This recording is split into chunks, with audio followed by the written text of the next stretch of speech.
Hello, welcome to this week's Notes to Inspire. I'm Leslie Logan, and today we're going to talk about goal setting and why things sometimes just take longer than we think.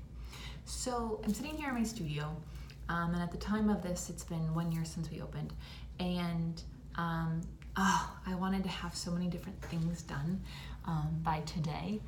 I can't even tell you what a lot of them are because some of them were just goals that sounded really cool but weren't exactly my goals, and sometimes that happens. And some things have happened faster than I thought. But there's a couple things that I'm sitting with right now that I'm just, like I want to be a little bit bummed because they haven't happened yet, but deep down, I'm telling myself the same thing I'm telling you.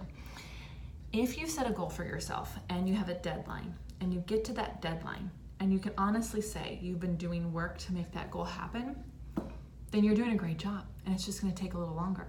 Or maybe a lot longer, but you keep working at it, right? Because there's a lot of other things that happen within doing a goal. You might think, oh, I just want to get to that corner right there.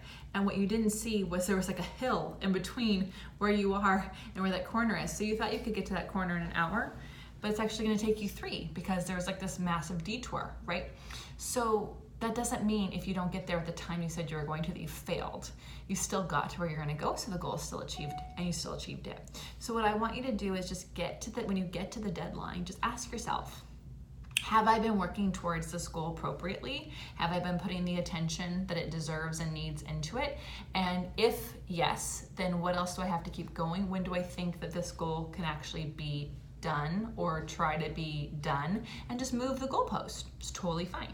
If no, then what do you need to do? Like, do you have to give yourself even more time? Do you need to delegate some things out of your life or cross them off your list? Like I crossed some things off my list and decided that those goals weren't for me because they were actually not allowing me to do the things I really wanted to do, right? So when you get to a deadline and it's not, the goal that you have in mind is not yet achieved, it doesn't mean you failed. It doesn't mean you don't deserve it. It doesn't mean you're not gonna have it. It's just time to do some reflection, get some feedback, and make some adjustments and keep moving forward. So yes, pretty much just takes a little bit longer than we want. Not everything is on the timeline we want, but that doesn't mean you don't get to have it. If it's meant to be for you and you're doing the work for it, it's gonna reveal itself in a way that you didn't even think of and you didn't even dream of. And I'm sitting in the studio and it's more beautiful than I ever could have thought. And I'm doing things that I never thought were like even achievable at this time in my life. And are certain goals still in process? Yes, but I do believe they'll happen. So I just have to keep doing some reflection, feedback, adjusting the plan, and keep going. Thank you so much for watching this. I'll be back next week for another Notes to Inspire. Make sure you subscribe to the channel to get these, and you can ding a little bell at the bottom so they actually notify you every Thursday when there's a new vlog for you. Thank you, and I'll see you next time.